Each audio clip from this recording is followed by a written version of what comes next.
bagyo ba sa loob. Pero walang walang ulan. Nagulat ako kasi nagising ako, natutulog ako. Is it raining?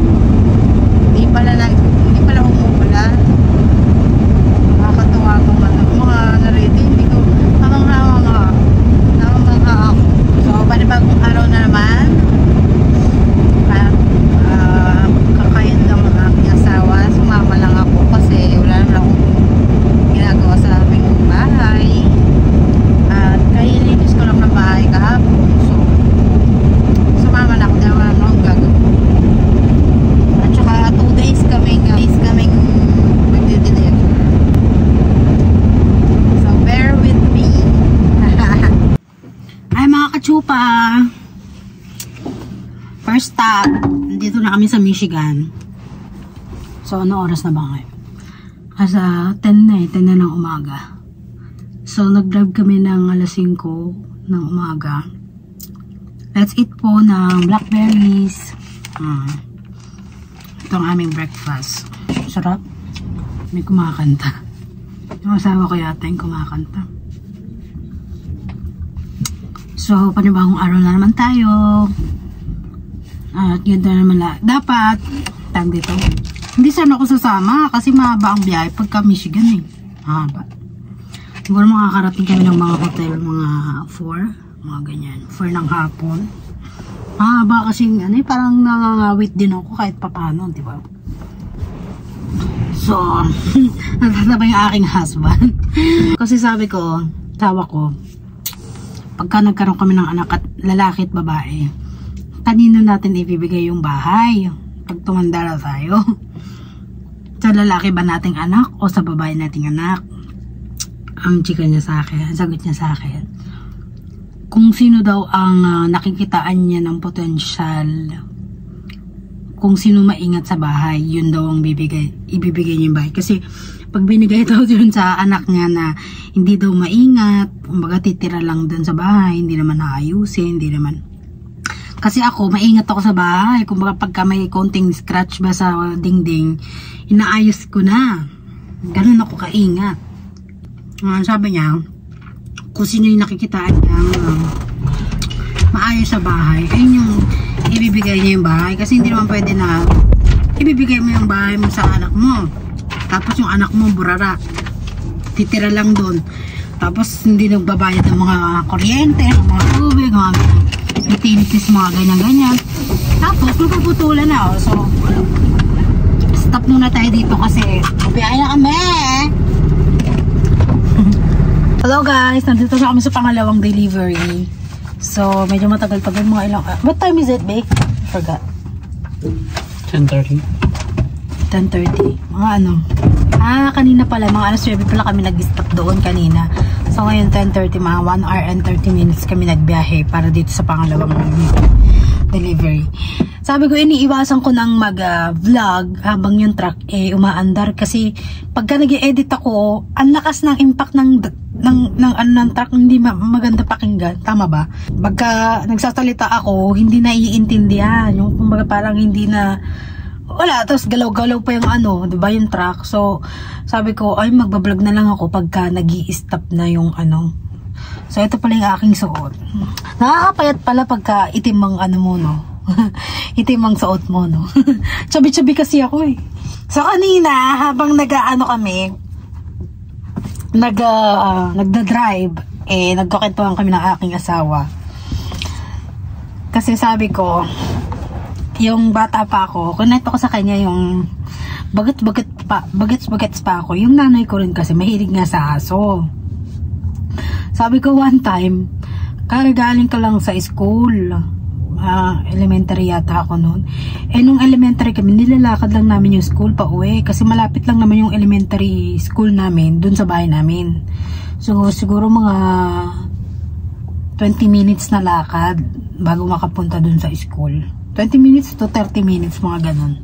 So, araw-araw naglalakad kami. One time, pinrang ako ng nanay ko. Kasi kada uuwi ako, yung aso namin, gumagalaw yung buntot ba? Di ba pagka may aso ka, pag nakita ka, I'm home, parang ganyan. gumagalaw agad yung buntot ng aso, tapos sasalubungin ka, di ba? So one time, yung aso namin, siguro parang may sakit. Nakahiga dun sa ilalim ng lamesa namin. Yung lamesa namin nung time na yun, may mga kortina. Kasi dun lagayan namin ng mga tools, mga martilyo, ganyan-ganyan. Nahiga, natulog dun yung aking aso. So, pagkapunta ko dun, pagka-uwi ko, galing school, hinanap ko agad yung aso ko.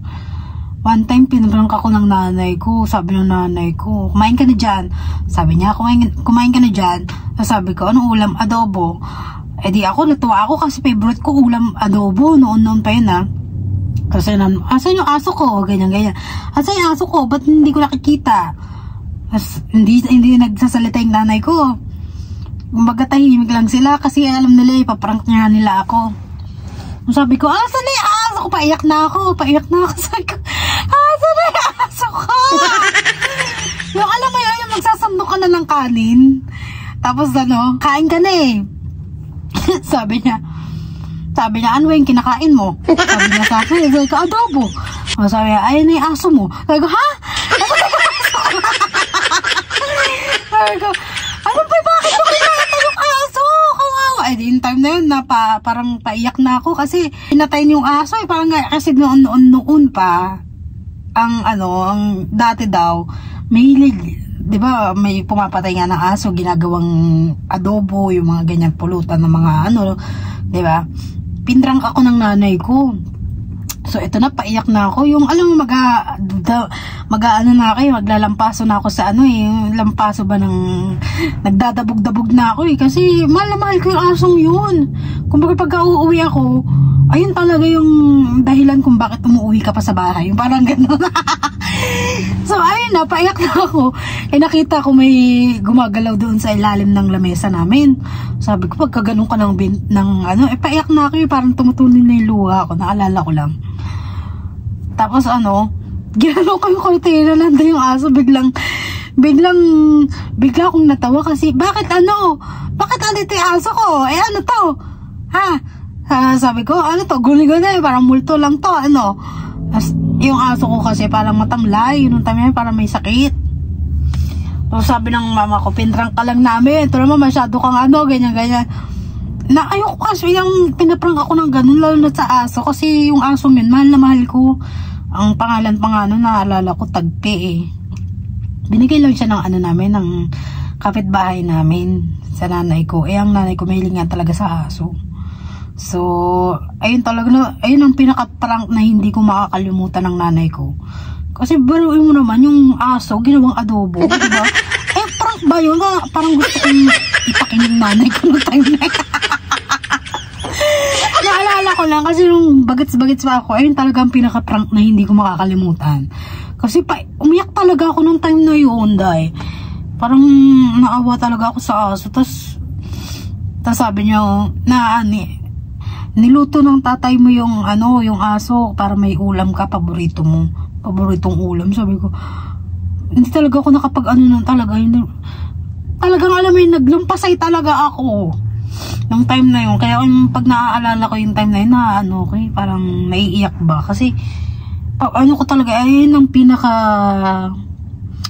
una kong aso, si Tagpi.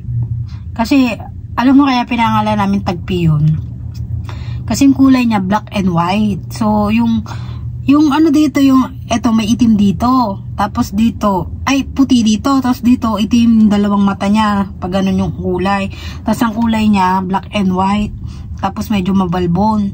So akala namin may lahi, sabi nga nila may lahi daw kasi yung aso nun, yung kapitbahay namin, malalaking aso. Alam mo yung aso doon sa Baguio, parang ganun.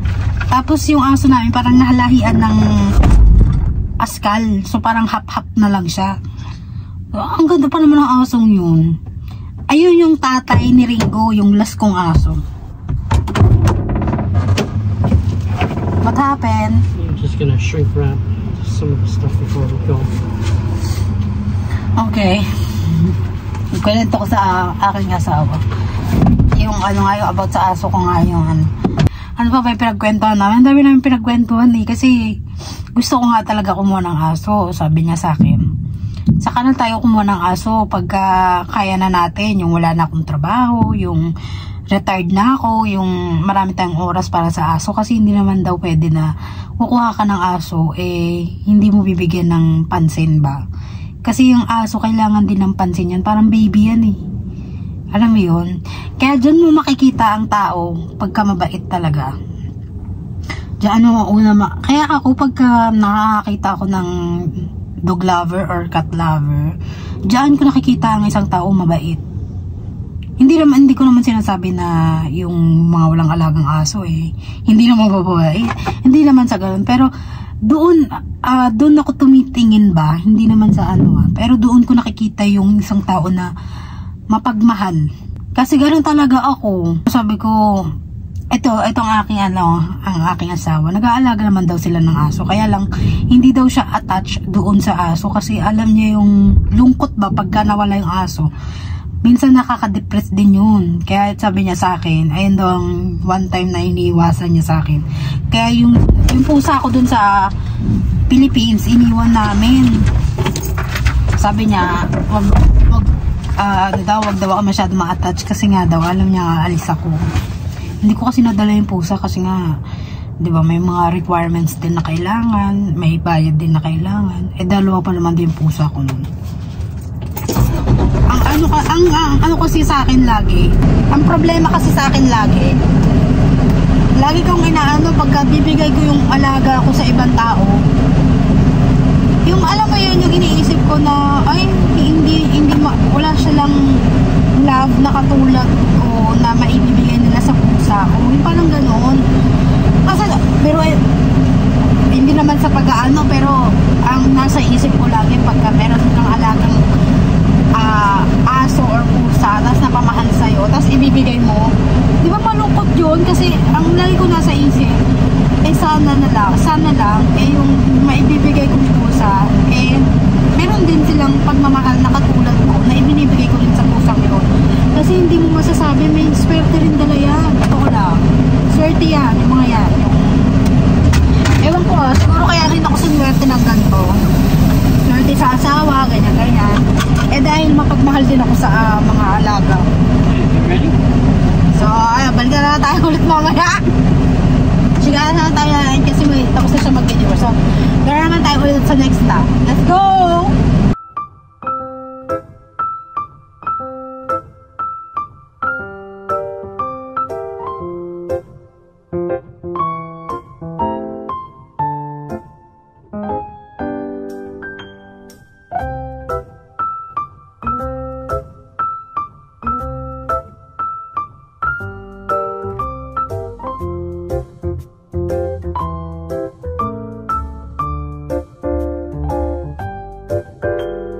Nandito na kami sa pangatlong delivery namin. So, in the whole day, ang madideliver lang namin is 8. Tapos, bukas, isa lang. Kasi, lahat ng i-deliver namin is 9 lang. So, tinanong ko yung aking partner. Sabi ko, ano yung mayamang bansa? Belgium or US? Sabi niya sa akin, ay, nakakasilaw. Ang init kasi dito ngayon for today's video. Mainit siya, So, sabi nga sa akin, sabi ko, parang feeling ko mas mayaman ng UK. Kasi ang Belgium nasa UK na yun, di ba?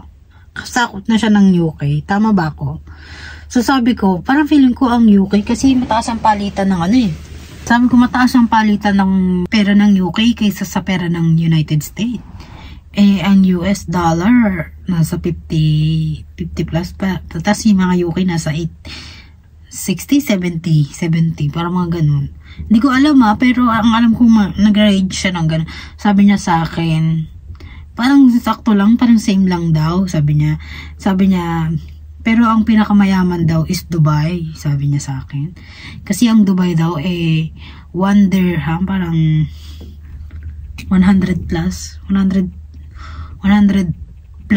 siguro mga 160 plus yung palitan doon, isang dirham lang. So sabi niya sa akin, doon mo daw makikita ang lugar na mayaman talaga o hindi, kasi yung palitan nila ng dollar malaki. So sabi ko, siguro nga malaki. Kaya lang kasi ang Dubai, di ba, parang minsan nakakatakot pumunta kasi nga Dubai may mga Muslim or mga na parang nang-rape ba yun? Parang ganun. Sa Dubai ba yun o Iran? Parang hindi ko alam ha, pero ayun ang pagkakalam ko kasi ang alam ko naman yung mga map. Alam ko naman yung Iran, Dubai, Emirates. Siguro yung Dubai, Emirates, mga ganyan. Yan, mayaman yan. Pero pagka sinabi mo Dubai kasi, parang feeling ko malaking Dubai. Sakop niya yung yung Iran, mga ganun, Qatar, Emirates na yung maraming Muslim ba. Kasi ako hindi naman sa hinahate yung mga Muslim may mga tropa rin akong Muslim na mababait. Mababait talaga. So minsan nga, dun nga rin ako natututo sa kanila na ang pagkain ng baboy talaga parang talaga sa katawan. Hindi ba healthy ba? Tsaka maraming sakit daw ang baboy pagka kinakain. Kaya ang lagi nila daw nilang kinakain is minsan chicken, minsan seafood, mga ganyan-ganyan. Pero kadalasan daw kasi gulay ang kinakain nila. So sabi ko, pinaka-healthy tong mga to. Kasi Muslim talaga. Tapos meron pa sila yung time na magpa-fasting ka buong para mga 3 days yata yun. Nakalimutan ko na yung tawag dun. Sa mga Pilipino na normal lang na hindi Muslim, di ba? Wala sa kanilang fasting. Siguro ang fasting lang nila pagka sinasabihan sila ng doktor or magpapa-check up ng blood test ba yung mga ganyan laboratory. Doon lang sila magpa-fasting, di ba? Pero ang napagtanto ko sa ating katawan, kailangan din pala natin pagpahingayin ng katawan sa pagkain. Kasi minsan, pag hindi mo pinagpahingay, parang makina ba na parang nagpa-process ba ng food?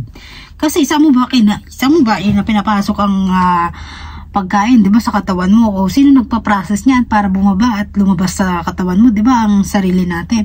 So, minsan naiisip ko rin talaga na tama rin sila na dapat minsan meron kang araw na pinagpapahinga mo yung katawan mo sa pagkain. Kasi pagka hindi mo pinagpahinga yan, minsan diyan ma-overdose yung overdose na naman tayo. Yung over sa process ba? Kaya nga may mga nagsasabi na yung sobra sa fat, 'di ba? Kasi yung mga kinakain natin hindi na natutunaw ba? Kasi nga kain ka ng pasok ng pagkain sa katawan mo. Tapos yung mga lumang pagkain na nakatira dyan sa katawan mo hindi na napaprocess, nagiging taba na. So doon din ako natuto sa mga Muslim, sa mga kaibigan kong Muslim na minsan din talaga pangalagaan natin ang katawan kasi lagi nila sinasabi na ang katawan lang natin ang puhunan natin para magtrabaho. Diba? Tama ba? So, sabi niya sa akin, ayun nga daw ang mayaman mga Dubai. Mga Muslim doon. Muslim ba tawag doon? Or mga... Iba-iba naman kasi ang mga tao sa Dubai. May mga mga Amerikano pupunta na rin doon. Kasi gusto nila yung buhay doon. Mayaman nga talaga ang Dubai. Biruin mo naman, day. Sa sobrang yaman mo, wala ka na magawa sa gold. Ginawa mo ng pinagawa mo ng toilet bowl yung ng gold, diba? Ganyan kayaman ng mga Dubai. Dito wala kang makikita ng gano'n na yung toilet, pure gold. Makita ka naman gano'n, baka mamaya pagka may bisita ka, kinuha na lang yung toilet dun, no? Dahil sa sobrang yaman mo, kinuha, ninakaw yung toilet. Pati toilet ninakaw no? Ano talaga masasabi na mayaman ang isang lugar? Mayaman talaga sila. Kasi yaman nila sa langis diba? Ano pa ba yung pinagkwentuhan namin? So, every Saturday, tapos minsan Sunday, nagagawa ko ng mag-diet. Dati talaga hindi ko kaya Kasi meron din ako napanood sa sa Facebook na hindi daw dapat lagi araw-araw kumakain. Totoo yan. Hindi dapat talaga araw-araw kumakain.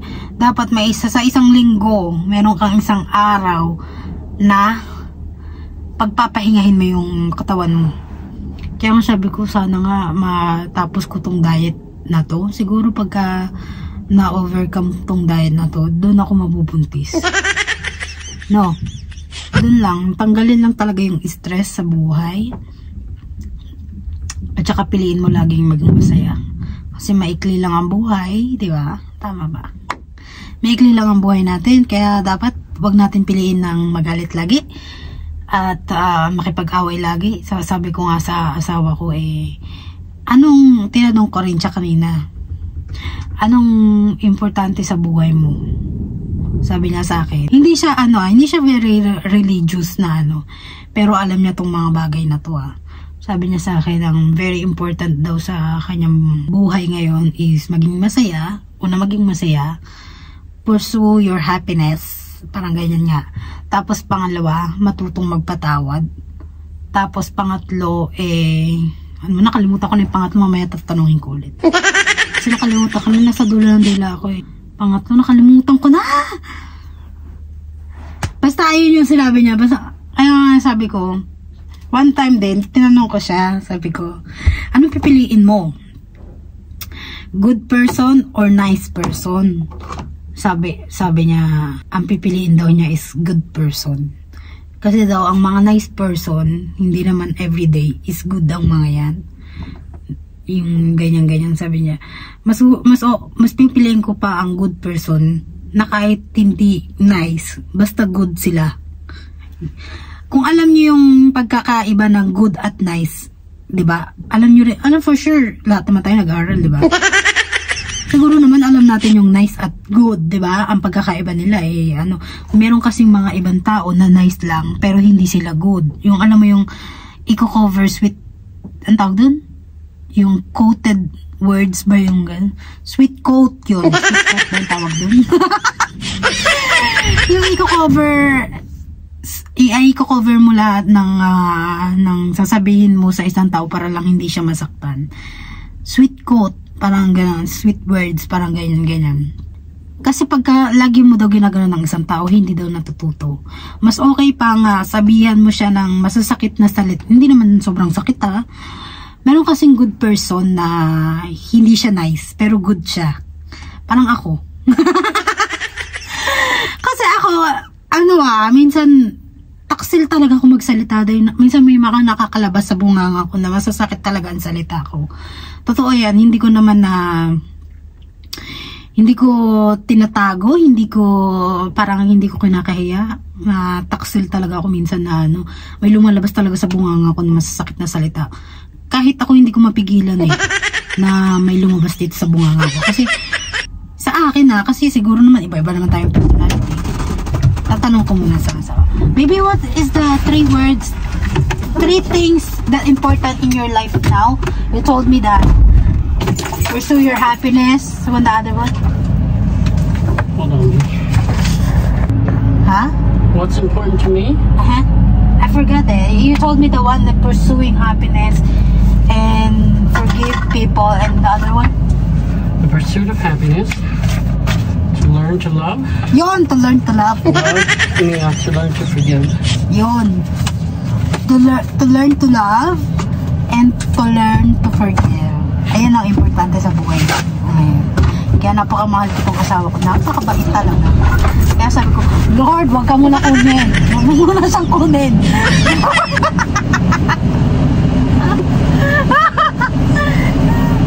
Kasi baka mamaya kunin mo Baka mamaya ako naman yung press.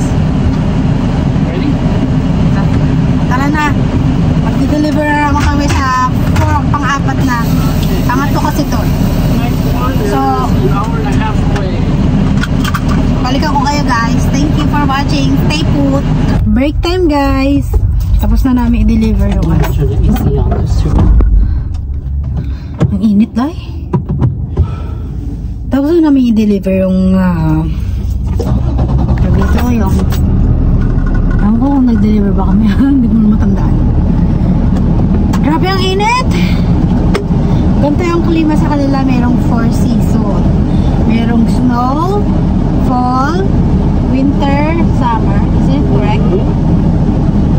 Meron silang 4 season dito. Sa Philippines kasi, may init. Sobrang init. Pinakamainit. Ayun sa Philippines. So, breakfast muna. Breakfast. Ano na kami? Dito? Lunch break na kami. So, itong kakainin ko is Today is 81 degrees, so it's actually pretty hot. yeah. Ang dami na nating na medyo makababa na yung vlog natin. Kaya kasi ang dami namin pinag-uusapan na itong aking asawa. Take a smell of it. Why you choose the 3 important things in your life?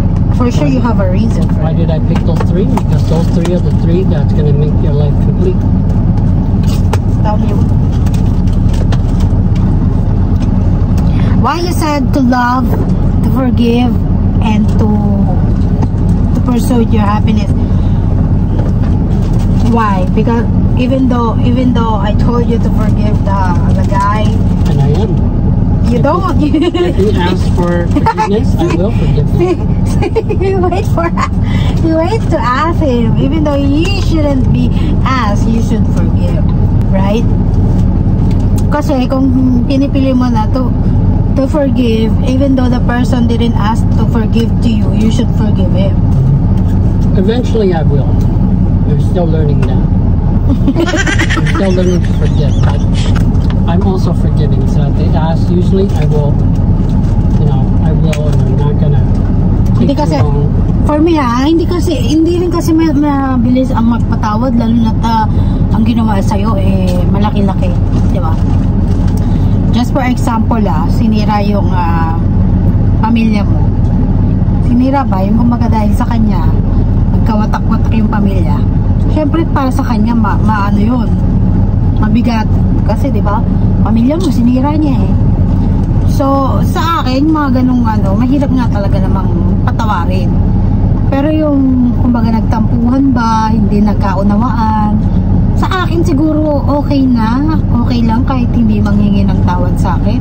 Yung tulad ng siniraan mo sa ibang tao at chinismis mo ko, okay na sa akin na na hindi ka manghingi ng patawad. Kasi sa akin, okay pa madali-dali pa. Pero yung siguro pagka pumatay ka, pinatay mo yung mahal ko sa buhay, sinira mo yung pamilya ko, nagkawatak-watak na dahil sa'yo. Siguro sa akin, nahirap din talaga patawarin. Kasi yun sa kanya, ayun niya yung nangyari na sinira ng isang basta hindi ko na i-chika, syempre baka mamaya, diba? Mahirap talaga kasi pamilya mo yun sinira, diba? Totoo ba? Tama ba? Kasi for me if you, depende ang pagpapatawad depende sa kasalanang ginawa. Ganun sa akin. Pero kung siniraan lang naman ako sa ibang tao na chinismis mo ako at sinira mo yung pagkatao ko, sa akin okay lang kahit ano. Kasi sa akin yung mga chismis na yan, andyan na tayo kumbaga culture na ng mga Pilipino ang mga pagchismisan. Yung siniraan mo ko, yung okay lang. Kasi hindi ako napipikon sa ganyan Hindi ako naaandyan. Pero yung saktan mo pamilya ko, patayin mo yung ko, sirain mo yung pamilya ko, masakit sa akin. Siguro ayun, hindi ko alam kung mapapatawad pa kita o hindi. Kasi di ba may mga iba katulad ni Cherry Pie. Si Cherry Pie, di ba may pumatay sa nanay niya, pero nagawa niya pa rin patawarin. Ayun, ginugol ko. Ginugol ko yun. Kasi never lahat ng tao mahirap patawarin yun Kasi sino ba namang tao ang papatawarin na pumatay sa magulang mo? Sige nga, siguro siya lang siguro, depende kasi sa ibang tao Pero ayun ang ginugol ko, ang kahit anong kasalanan ng isang tao, sana mapatawad ko pa rin siya. Yung parang gano'n. Mahirap kasi magpatawad talaga sa totoo lang. Nakadepende yun sa ginawa mo sa akin. Siguro ako magpapatawad, oo. Pero yung sa ginawa mo, hindi ko makakalimutan yan. Ayun ang isa sa mga mahirap. Madali lang magmahal Sa akin, madali lang magmahal. Pero yung magpatawad ba, mahirap din talaga. Kasi ikaw pwede mo namang mahalin kung sino-sino man lang di ba? Pwede mo mahalin yung kapitbahay mo, yung friendly neighbor ba, parang ganyan. Ituring mo siyang pamilya. Pero yung patawarin mo yung sarili, yung mahirap talaga. So ayun yung ginugol niya. I said that if that guy only did a small things to you, I think you can forgive him, right? But to destroy your family, then I think that's very big. It's a little bit harder, yes. Yeah. Kasi sinira ba naman ng ano eh. So ngayon watak-watak na yung mga kapatid niya. Kasi di ba na hindi sila magkakapatid. So basta mahirap ikwento. Yun ang ginagawa niya. So how are you gonna teach yourself to forgive to those people that whatever they did to you, like so big or so small? It's like a big fire. Nobody wants to put it out, right? Over time, the fire is going to get smaller and smaller and smaller, and then it's just gone. Ito kasing aking asawa masyadong family-oriented. So, siya ang panganay sa kanila. Meron ng panganay sa magkakapatid. Babae nga siya. Siya ang sumunod. So, siya yung lalaki. So, siya yung parang tumayong panganay sa kanila magkakapatid. So, ang gusto niya, lahat sila magkakapatid, ganun, ano ba, magkakadikit pa. Kaya lang kasi ang nangyari, walay-walay na. Yung mga kapatid niya lalaki, oo, sila pa. Magkakasama pa sila. Pero yung mga tatlong babae, magkakaiwalay-walay na. Kaya, hindi niya kayang i-forgive and forget yung lalaking sumira ng pamilya niya. Para sa akin din naman siguro masakit din pala talaga sa akin. Syempre ikaw ba naman ako family oriented din naman ako, pero yung hindi ko pa kasi na-experience yung nangyari sa kanya Alang hirap din kasi talaga. Syempre ako may mga kapatid din ako. Ayoko rin naman mangyari sa amin mga magkakapatid na ganyan, yung magsisiraan ba. Ayun ang pinakamahirap dahil kahit anong mangyari, kapatid mo siya, hindi naman siya yung friend lang na pwedeng i-unfriend sa Facebook. Hindi naman siya ganun Kasi kung ganun lang kadali, siguro lahat ng kapatid ko pinag-a-unfriend ko na. Kasi kung sabi nga nila, diba, ang pinaka-importante, maging kaaway mo na lahat. Huwag lang ang mga kapatid mo at saka mga pamilya mo. Maging kaaway mo na lahat ng kaibigan mo, huwag lang ang kapatid mo. Kasi ayun na, kaya nga ako sa mga kapatid na nagsisiraan sa magkakapatid, parang naaawa ako kasi ayun na lang talaga dapat dapat ang magtulungan tayo kasi kayo magkapatid kayo, magkadugo kayo isa lang ang dugo niyo isa lang at ama't ina niyo di ba? Tapos maririnig mo sa isang kapatid mo na sisiraan niya isang kapatid mo, parang ang sakit sa akin. Syempre, di ba? Yun lang yung inaano ko kasi ang gusto ko, syempre magkakapatid kami, magtutulungan kami, walang inggitan, walang lamangan, di ba? Kasi ulat sa lahat, yung ginawa mong buhay ngayon, kagagawa mo naman yan, hindi naman kagagawa ng kapatid mo yan, tama ba? Kung madami kang problema sa pamilya mo, tapos ang naisip mo solusyonan, siraan ng kapatid mo, naku day, parang ang hirap. Kaya sa akin, hindi ko naman kayang i-handle yung mga kapatid ko kasi ang hirap kasi pagka ikaw ang bunso, parang hindi ka pa paniwalaan ka ng mga sumunod na sa'yo. Kaya nga minsan hinihiling ko dati, sana ako na lang naging panganay. Ayun yung lagi kong naisip kasi siguro ang sa culture kasi namin din pagka bunso ka, walang pakialam sa'yo, hindi nakikinig sa'yo yung mga kapatid mo. Bakit? Sino ka? Bunso ka lang, boy. Parang ganun. So sa akin, lagi kong iniisip na sana naging panganay na lang ako. Kung ganun lang din pala yung tingin nila sa akin, na yung mga sinasabi ko ba kasi parang sa kanila laro lang. Kasi yung mga kapatid ko maaga nag-asawa, so sila parang hindi nila na-enjoy yung buhay ba, hindi nila na-enjoy yung masayang buhay na nararanasan ko ngayon siguro kasi nga maaga sila nag-asawa. Kaya dun sa mga pamangkin ko, lagi ko sinasabihan na enjoy your life. Hanggat bata ka, i-enjoy mo. Yung huwag ka mag-asawa ng 16, 17, 18, 19, 20. Yung mga age na ganyan, dapat ini-enjoy mo pa yan. Hindi mo madaliin dapat ang sarili mo. Kasi once na minadali mo yung sarili mo, pagtungtong mo ng age na 26, 27, 28, 29, 30, diyan magre-regret ka na kasi isipin mo na ang dami ng bayaran bills, ang dami ko ng anak, ang dami ko paano ko mapapaaral yung anak ko, paano ko ma-enjoy yung buhay ko na travel ba, yung ganyan. Kaya nga lagi ko sasabihin yung mga pamangkin ko, i-enjoy nyo yung buhay nyo. Huwag kayong madaling makipag-date. Huwag kayong madaling makipag-jowa-jowa, punyeta. Ang jowa nandiyan lang yan. Pero yung enjoy your life while you're being single, parang mas maganda. Kasi ako na-enjoy ko talaga. Although meron akong relasyon nun, na-enjoy ko naman kahit paano. At least may natututunan din ako sa buhay ko. May natutunan din ako na are we going now? No, 16 minutes. 16? We have to wait.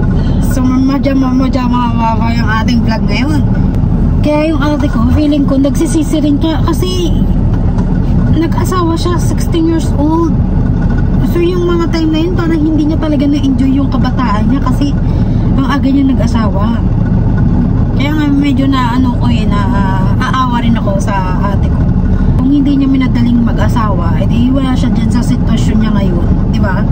Naano lang ako kasi dapat ang magkakapatid talaga nagtutulungan, hindi nagsisiraan.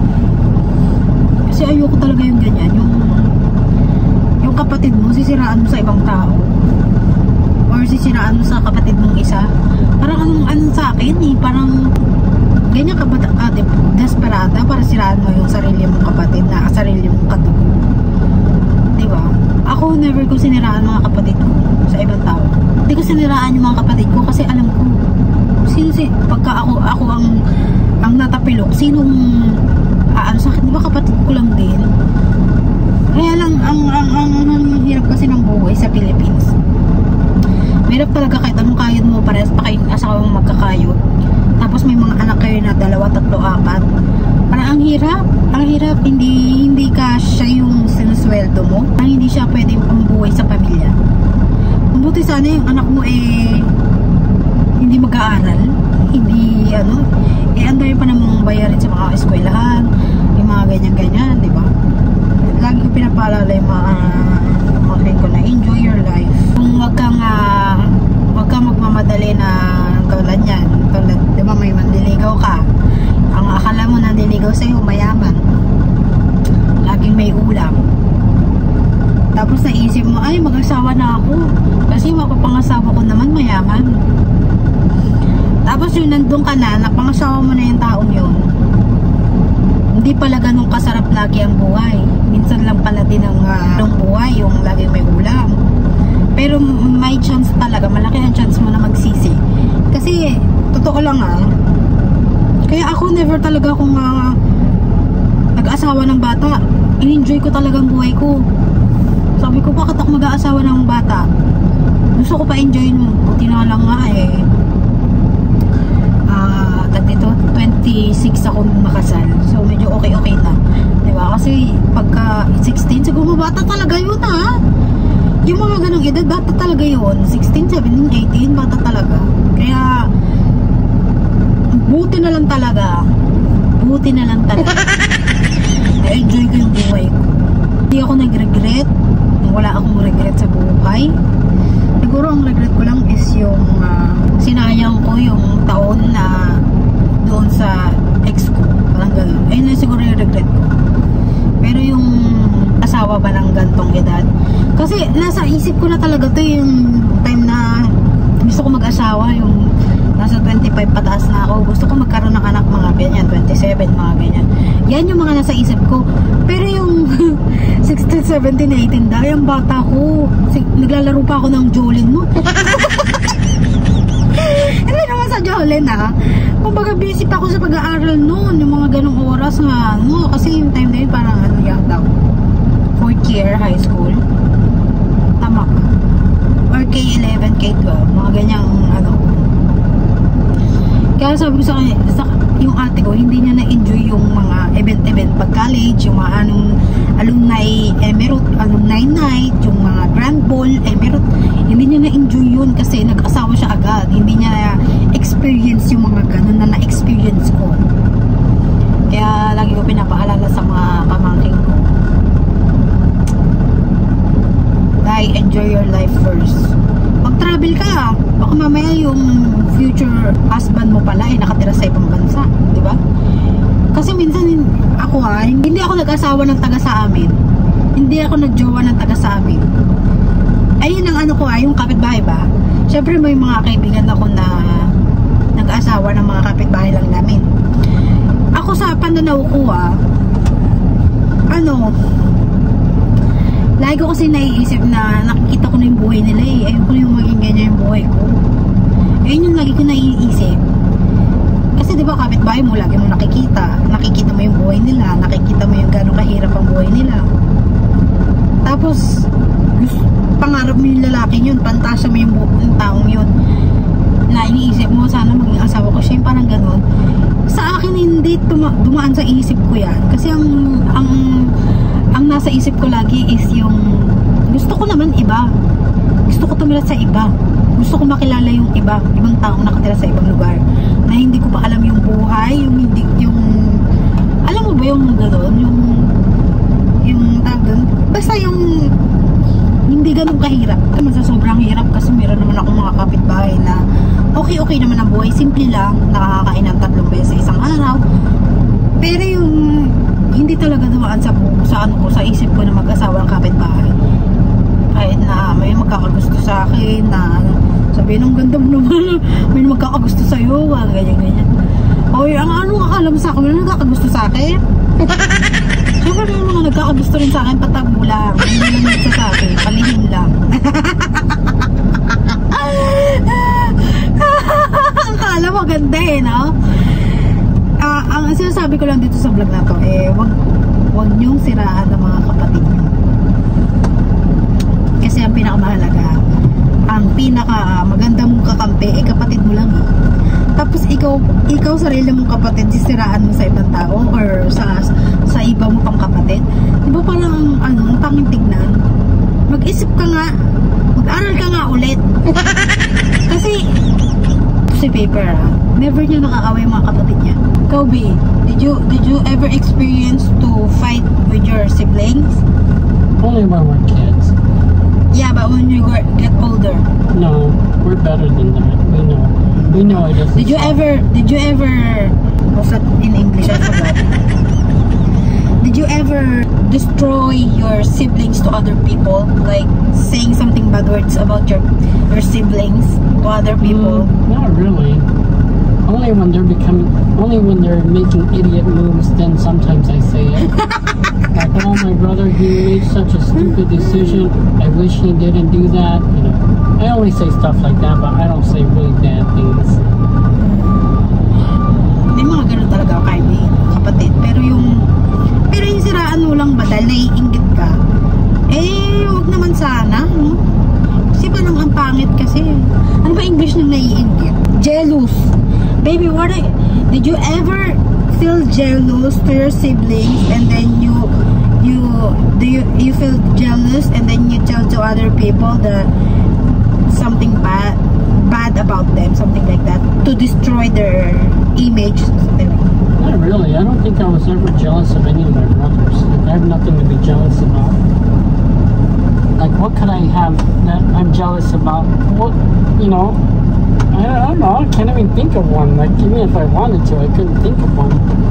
There's really nothing that they have that I'm so jealous that I don't have, Mm-hmm. Jealous of anything of my sisters either, because, I'm content with my life. So, I can't really say. I can try to think of some, but it doesn't come to my mind. So, ganun po sila dito sa Amerika. Ewan ko lang yung mga ibang siyempre, iba-iba naman tayong tao, di ba? Iba-iba rin ang mga pananaw natin. So, iba-iba rin talaga. Kasi naalala ko, meron akong kaibigan, sinisiraan niya yung kapatid niya dahil. Hindi naman sa sinisiraan niya talaga yung kapatid niya para yung kapatid niya maging mukhang masama. Parang gano'n. May mga ganun tao kasi di ba buwisit ka sa kapatid mo. So, ang tanging paraan siraan mo siya sa ibang tao. Diba parang ang pangit naman yun, di ba? Dapat nga yung kapatid mo, gandahan mo yung image. Kasi ang kapatid mo ang isa sa mga salamin mo. Di ba? Tama ba? Kasi kung ano yung kapatid mo, ganun ka rin. Parang isa lang kasi dugo natin, di ba? Ganun ang pananaw ko ha. Kaya dapat kung may kainisan ka man, wag yung kapatid. Ibang tao pwede pa, pero wag ng kapatid. Kahit yung kapatid mo buwisit na buwisit ka na, no? Bad trip kapag ka nakikita mo yung kapatid mo, yung naimot ka, parang ano yung kahigising mo lang, tapos ang ganda-ganda lang gising mo, bigla mo siyang nakita na buwisit ka lang. Di ba? Tama ba? May mga ganun akong kapatid, pero never ko silang tiniraan sa ibang tao. Kaya nga sabi ko sa mga kapatid ko, kung manonood man kayo ng mga vlog ko, dapat hindi nyo sinisiraan mga kapatid nyo. Dapat maging proud nga kayo kasi may isa kayong kapatid na pilit na inaasenso yung buhay, parang gano'n, pilit na. Kasi totoo lang, kaya ako magbablog kasi para din sa mga pamilya ko. Ayoko kasi yung pamilya ko umaasa sa kanya. Paano kung may mangyari sa kanya? Di lahat kami wala. So ang gusto ko, kaya nga ako nagbablog di ba? Alam ko naman sa pagbablog hindi naman malaki ang sweldo rito. Depende yan sa mga viewers mo. Makikita ko yung mga viewers ko 95, 60, 85. Kung pwede sana mga 95,000, 65,000 viewers. Yung mga ganun Kaya sabi ko, darating din tayo dyan. Darating din tayo talaga dyan sa mga time na yan. Pero alam ko naman na hindi ganun kadali ang pag-vlog. Kaya daw dapat talaga ang paghirapan. Kaya nga dun sa mga ko, dapat kung meron kang isang kapatid na nagsusumikap, ang tanging advice ko lang tulungan nyo. Kasi una sa lahat, kaya nagpupursige ang kapatid mo dahil para rin sa inyo yung magkakapatid. Ewan ko siguro ako lang ba ang may isip na ganito? Kasi totoo lang, kaya ako nagbablog. Una sa lahat, gusto ko makatulong sa pamilya. Dahil ayoko ang pamilya ko umasa nga sa aking asawa, dahil yung asawa ko hindi naman milyonaryo, diba? Okay lang sana kung milyonaryo, kung milyonaryo tong asawa ko, hindi na ako magbablog, hindi ko napapaalam sa buong mundo yung buhay namin, kasi syempre ang dami may inggit niyan Kaya naniniwala ako sa mga taong mayayaman. Ang totoong mayayaman hindi nagbablog. Totoo yan. Kasi ba't ka pa magbablog? Kung ang milyonaryo ng pala ang asawa mo, diba? Totoo naman, diba? Kaya naniniwala ako dun sa mga taong nagbablog na hindi milyonaryo ang napangasawa ng mga yan. Kasi meron din silang dahilan kung bakit sila nagbablog. Gusto nilang makatulong din sa pamilya nila. Dahil ayaw nga din nila iasa yung pamilya niya sa asawa niya. Diba? Tama naman ako. Kasi, diba merong mga time, meron din na hindi naman lahat ng oras malakas ang asawa mo. Lalo pag ang asawa mo medyo matanda. Diba? Antok na ang asawa mo. Kwentuhan muna tayo. Hindi naman pwede na dito. Okay, let's get ready to go. It's 1 minute now. Dito na tayo magpapaalam, guys.